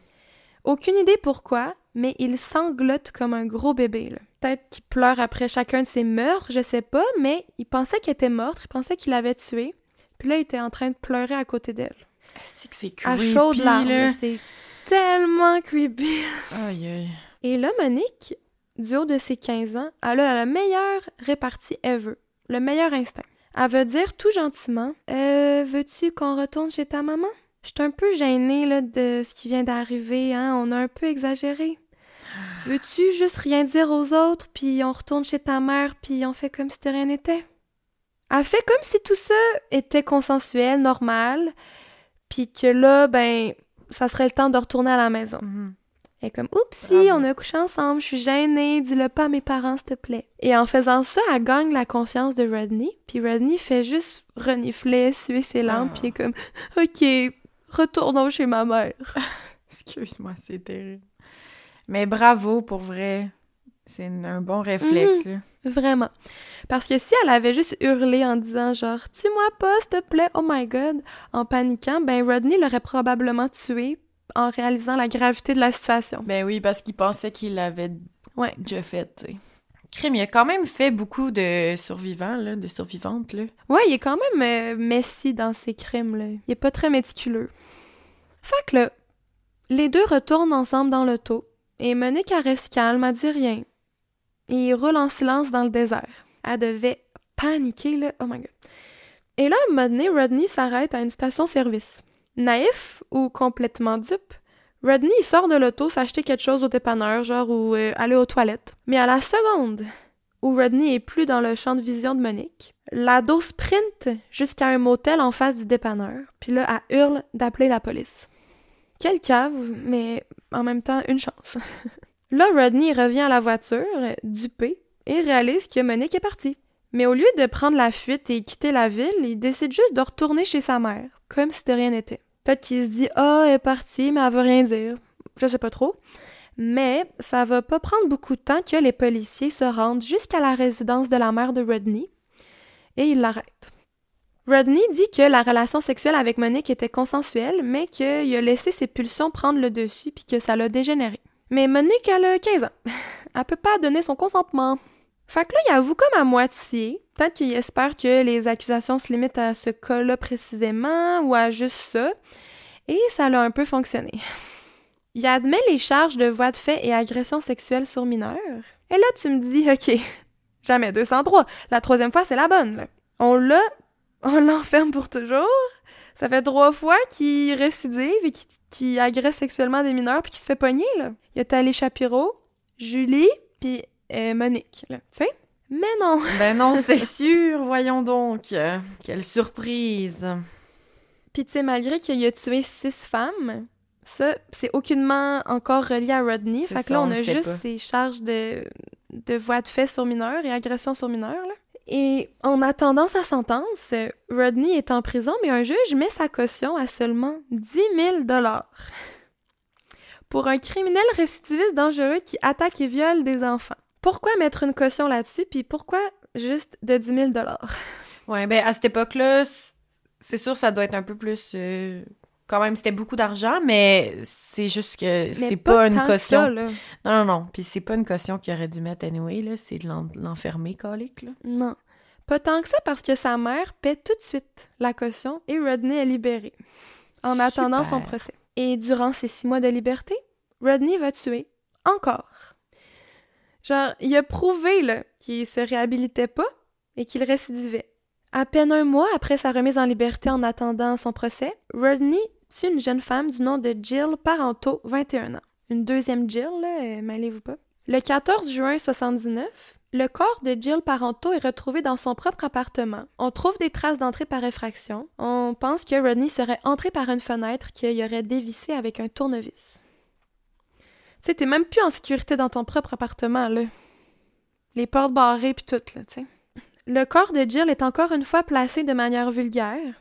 Elle a été étranglée à plusieurs reprises, agressée sexuellement, mordue et battue. Quand on a trouvé son corps, Rodney il aurait même placé une lampe pour éclairer le corps de la victime comme un genre de show de théâtre. Hein. Tabarouette. Mais comme toujours, on va pas retracer le crime à Rodney tout de suite. T'sais, il a mis une lampe, là. Il a placé une lampe en plein milieu de la pièce pour l'éclairer, là. C'est fucked up. Ça fait très pièce de théâtre, justement, là. Mm-hmm. On peut se rappeler, là, qu'il a été dans un camp de théâtre, là. Ouais. Quelques jours après, Rodney accoste 2 fillettes qui font du patin à roues alignées à Huntington Beach. Encore une fois, il leur propose une séance photo, puis les 2 filles acceptent. Ils ont du fun, ça semble innocent et naïf, mais là, Rodney leur demande ensuite leur numéro de téléphone puis leur adresse. Puis là, les petites filles refusent, et Rodney leur dit « Do you want to get loaded? » Et les petites filles ont peur puis ils s'enfuient en patin. Genre, yark! Yark. Le lendemain, Rodney essaye encore la même chose, mais ça marche pas. On dirait que il perd un peu de son charme, là. Il a perdu le tour avec les filles. Mais Rodney n'abandonne pas, et le 20 juin 1979, il croise encore une fois 2 fillettes de 12 ans, Bridget Wilvert et Robin Samso. Il leur propose une séance photo et les 2 amis acceptent. À 23h05 ce soir-là, il y a une diffusion nationale qui passe à la télévision en partageant un avis de disparition de la petite Robin Samso, qui est jamais revenue chez elle ce soir-là. On sait pas exactement ce qui s'est passé parce que son amie Bridget, elle, est retournée saine et sauve à la maison. Puis elle a rien dit, elle a rien raconté. Ben, elle a dit qu'il y a un homme qui nous a pris en photo, puis après ça, on est partis chacun chez nous. OK, elle savait pas. Mais que Rodney a probablement suivi une des 2. Une pompière du nom de Dana Crappa, 20 ans, roule en voiture ce soir-là, puis elle remarque qu'un homme aux longs cheveux noirs tirait une petite fille blonde dans la forêt. Rodney, il y a une longue tignasse noire, là, by the way. Dana décide curieusement de garder cette remarque pour elle, malgré l'avis de recherche qu'une petite fille blonde est portée disparue. Le lendemain, on va découvrir que Rodney est allé porter sa voiture au nettoyeur pour faire changer ses tapis. Il dit qu'il a renversé du gaz dans son auto par accident, mais bon, permets-moi d'en douter. Là, il y a une enquête suite à la disparition de la petite Robin, 12 ans, et plusieurs témoins disent avoir vu un homme basané, aux longs cheveux noirs, à Huntington Beach dans les derniers jours, passer beaucoup de temps avec des jeunes filles. Puis Bridget décrit aussi l'homme qui l'avait prise en photo avec son amie Robin, puis a dit que lui aussi avait des longs cheveux noirs et la peau basanée. Ça correspond vraiment à Rodney Alcala. L'artiste légiste Marilyn Droz fait un portrait robot de ce suspect suite là, aux descriptions des témoins, puis on va le diffuser partout à partir du 22 juin, puis je vais mettre une photo sur Instagram. Le portrait ressemble pas mal à Rodney. Là, Rodney, il sent le taux se refermer. Il décide de changer son apparence. Mais changer, c'est un gros mot parce que, tu sais, à la place de genre se raser les cheveux, il fait juste se faire une permanente pour les aplatir. Je pense qu'il tenait trop à sa longue tignasse, on dirait. Mais après, genre 4 jours, sa semi-permanente, elle tient pas dans l'humidité de la Californie. Fait que là, ses cheveux, ils refrisent. Ben oui, c'était sûr. Ouais, je trouve ça tellement loser, là. Mais bref, il décide donc enfin de les couper, genre aux épaules. Mais quand même, c'est pas la métamorphose du siècle, là. Le 25 juin 1979, Dana Crappa, là, la pompière, qui a rien dit quand elle a vu un dude amener une jeune fille dans la forêt, Ouais, assez spécial. elle décide de retourner à cette forêt-là. et elle trouve des ossements par terre. Oh mon Dieu, mon Dieu, mon Dieu, mon Dieu, mon Dieu. Mais elle ne dit rien encore. Tu me niaises. Fait qu'on apprend plus tard qu'elle, elle a trouvé des ossements un moment donné puis elle a rien fait. Ouais, elle va dire ça vraiment plus tard. Puis elle est pompière. Mais elle a 20 ans, mais pareil. Non, ça... Chris. Mais t'es peut-être apprentie, là, je sais pas, pompière à 20 ans, je trouve ça Mais peu jeune, importe là, si mais t'es en tout cas. pompière ou si tu passes le journal, là, quand tu trouves des ossements, me semble, tu le dis, là. C'est ta responsabilité en tant que citoyen. Mhm. Je suis bien d'accord. Ça aurait dû être Donald. Ouais, c'est ça. Il aurait dû mener sa propre enquête, Donald. Ouais. Le lendemain, 26 juin 79, le détective Craig Robinson est assigné à l'enquête, puis là, il commence à faire un lien entre Rodney Alcala et le dossier de Robin Samso. Il regarde les archives, puis il voit là, que Rodney a été accusé plusieurs fois d'enlèvement et agression sexuelle sur mineurs. Puis il voit surtout le dossier là, de Tali Shapiro là, qui a eu lieu il y a 10 ans maintenant. Là. Puis il voit qu'il est en libération en attente de son procès pour une autre agression sexuelle sur mineurs. Bon, Bref, genre enfin, là, un détective commence à faire le commence à lien. comprendre, là. Il était temps. Ben oui. Il va voir Rodney puis il lui demande de le prendre en photo, puis Rodney accepte, convaincu que sa coupe de cheveux sera berner tout le monde. Mais là, le détective compare le portrait robot avec la photo qu'il a prise de Rodney, et là, il fait « Hey, c'est vraiment similaire », fait qu'il le déclare officiellement comme suspect numéro 1 dans l'enquête. Mais il l'arrête pas tout de suite. Un jour passe, et le 27 juin, le détective Robinson écoute par tout hasard l'émission de Dating Game et voit Rodney dedans. Il demande une copie de l'enregistrement à la boîte de production. Ensuite, en interrogeant plusieurs témoins qui disaient avoir vu la jeune Robin à Huntington Beach le jour de sa disparition, il leur montre 6 photos de suspects potentiels qui ressemblent au portrait robot. Et tous les témoins, sans exception, pointent la même photo, celle de Rodney. Enfin. Là, genre, ça l'achève, là, OK?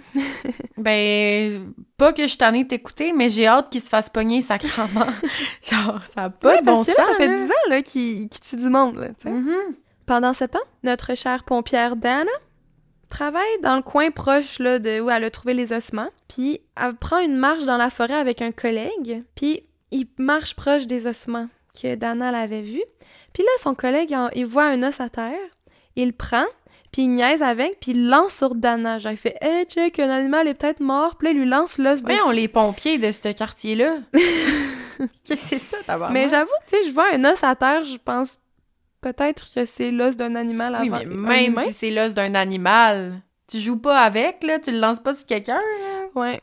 Je sais pas trop, gars, c'est bizarre. Je dis ça, c'est vraiment des détails, Ouais, là, ce que ouais. je dis, mais ça m'a comme vraiment fascinée, fait que je tenais à le raconter, Ben cette oui. tranche de vie-là. Là. Mais bref, il pense que c'est un os de chevreuil, je sais pas trop, puis là, il lance sur Dana, mais Dana, elle capote, là, genre, elle réagit extrêmement mal, puis son ami, il comprend pas trop pourquoi tout de suite. Et là, Dana retourne encore une fois à cet endroit-là seule. Elle veut re-regarder les ossements, et là, elle confirme ses doutes. Ce sont bel et bien des ossements humains. Bon. Mais elle dit rien! Je serais curieuse de parler à cette Dana. Ça va prendre un autre 4 jours pour que son collègue retombe à nouveau sur les ossements dans la forêt et réalise lui aussi que ce sont des ossements humains. Et c'est lui qui va appeler la police. Oh, de bin.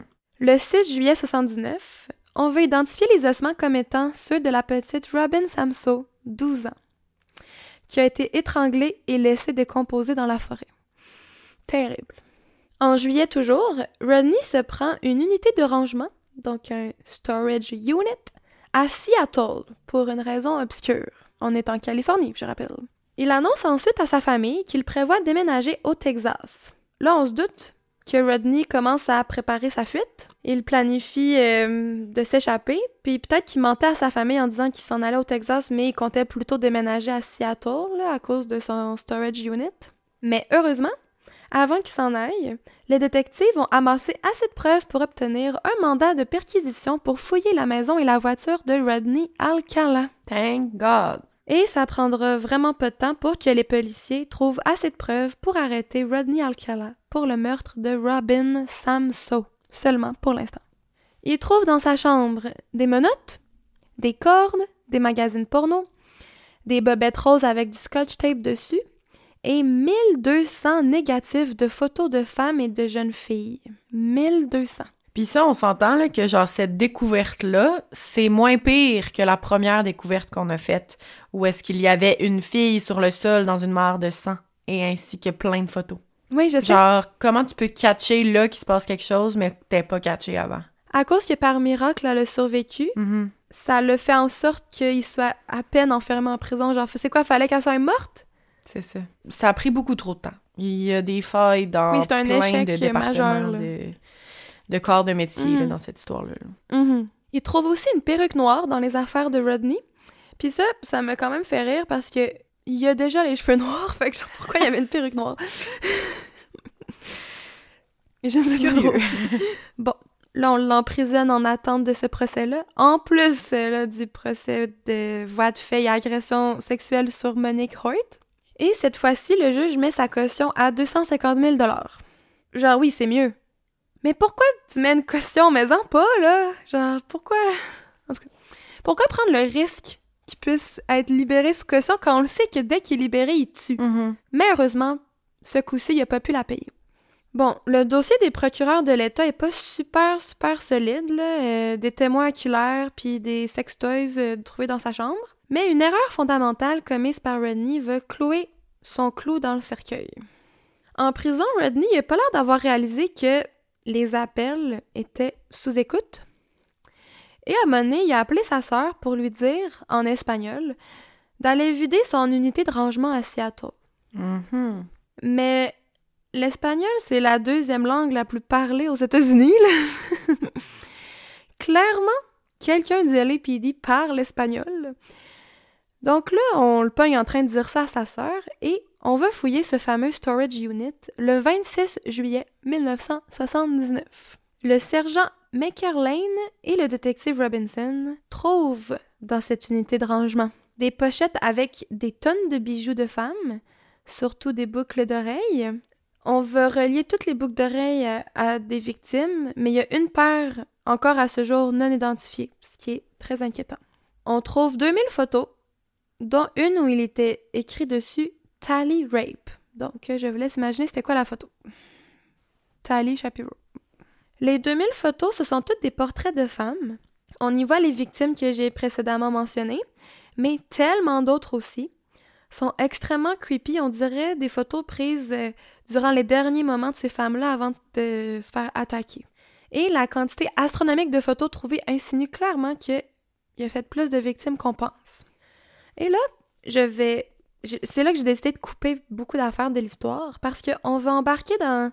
L'histoire embarque normalement dans un jeu interminable avec le système qui va durer 31 ans. 31 ans! Oui. Pendant 31 ans, Rodney va profiter du système pour jouer sur les mots, faire des demandes d'appel, on va révoquer sa peine de mort, on va lui redonner une peine de mort, on va ajouter des meurtres à ses accusations. Ça va plus finir. Tabarouette! Il plaide toujours non coupable à chaque procès. Il va aller 3 fois en appel. Mais, comme j'ai dit au courant de l'histoire, avec les avancées technologiques, on va pouvoir relier Rodney à des meurtres irrésolus et ajouter d'autres accusations que seulement le meurtre de Robin Samsoe et l'attaque de Monique Hoyt.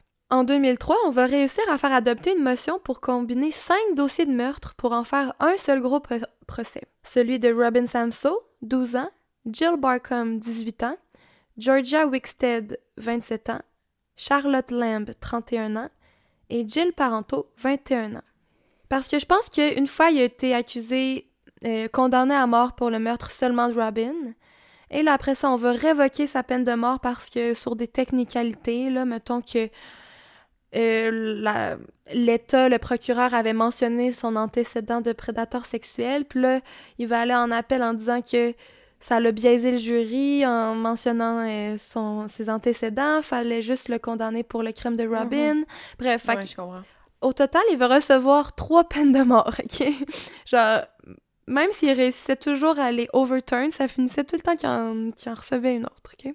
Il va finir par se représenter lui-même à ce procès-là, là, où on a combiné 5 meurtres. Puis il va s'auto-interroger à la barre des témoins en se parlant à la troisième personne. Puis il va comme prendre une voix grave, puis il va être genre « Monsieur Alcala, étiez-vous là le soir du meurtre? Ah!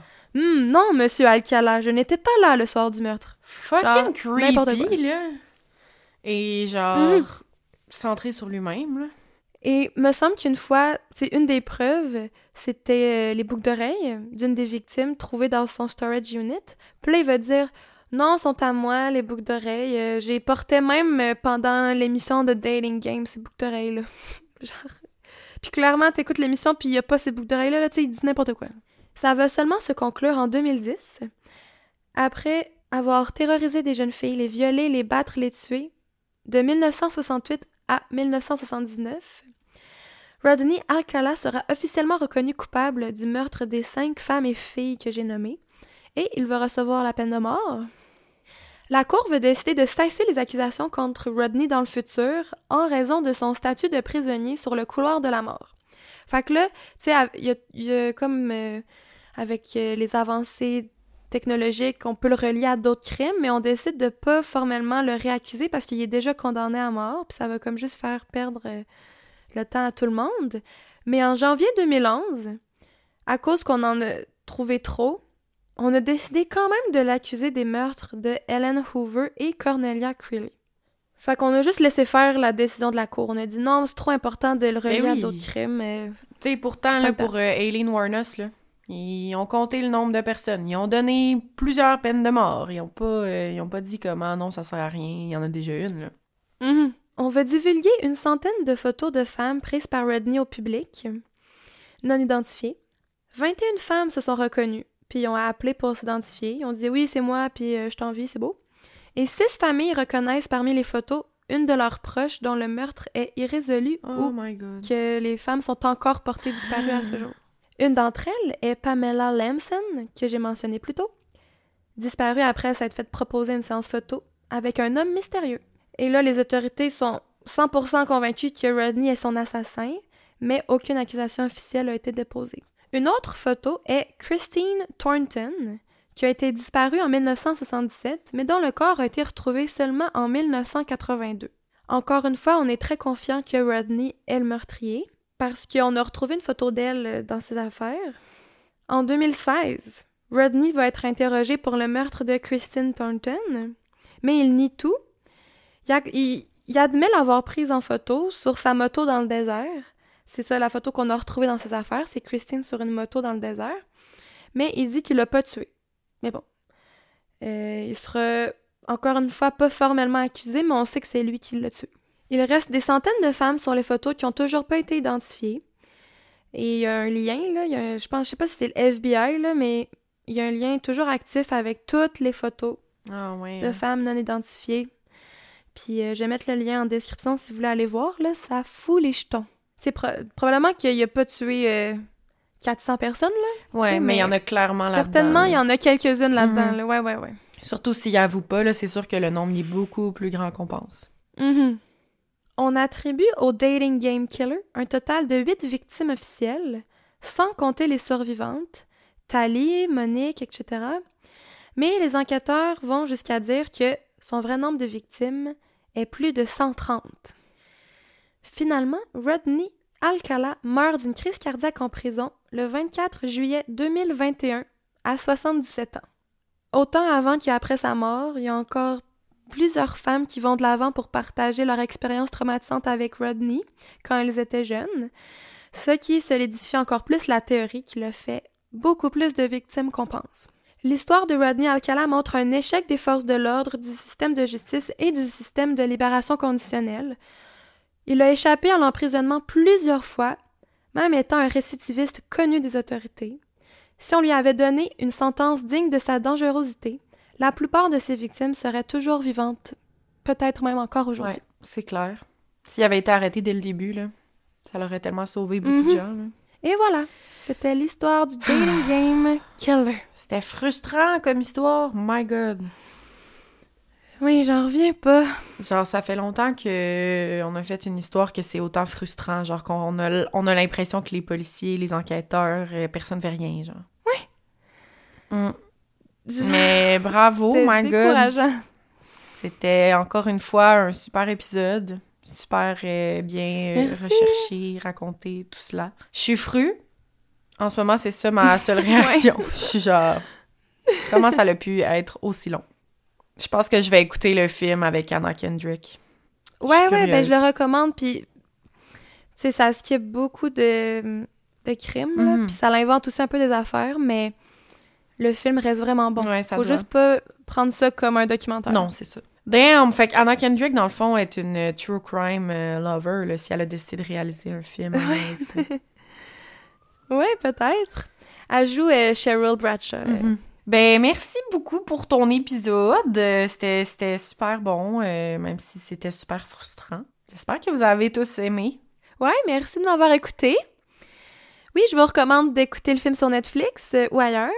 Et je vous recommande aussi de nous suivre sur les réseaux sociaux. Et aussi, là, pour ceux qui sont encore là, qui n'ont pas déjà fait pause parce que c'est la conclusion, on a vraiment beaucoup de nouveaux auditeurs, mais ça fait longtemps qu'on n'a pas de nouvelles reviews sur Spotify et Apple Balado. Fait que n'hésitez pas, si vous nous aimez, à aller nous donner 5 étoiles. C'est vrai, oui. S'il vous plaît. C'est vrai, ça nous aide beaucoup à rester dans l'algorithme et à rester dans le top sur Spotify et sur les autres plateformes. Oui. C'est vrai. Donnez-nous un 5 vraiment. étoiles si vous nous aimez, ça nous aide full. Ouais, peu importe où vous nous écoutez, Oui. là, name it, là, Amazon, Oui. Apple, Spotify, 5 étoiles, please. Yes. Puis sinon, ben merci d'être là encore. Et on se rejase ça la semaine prochaine pour un nouveau cas. Oui, j'ai très hâte. Donc, bisous, puis à la semaine prochaine. Oui, on vous aime beaucoup. Bisous, bisous.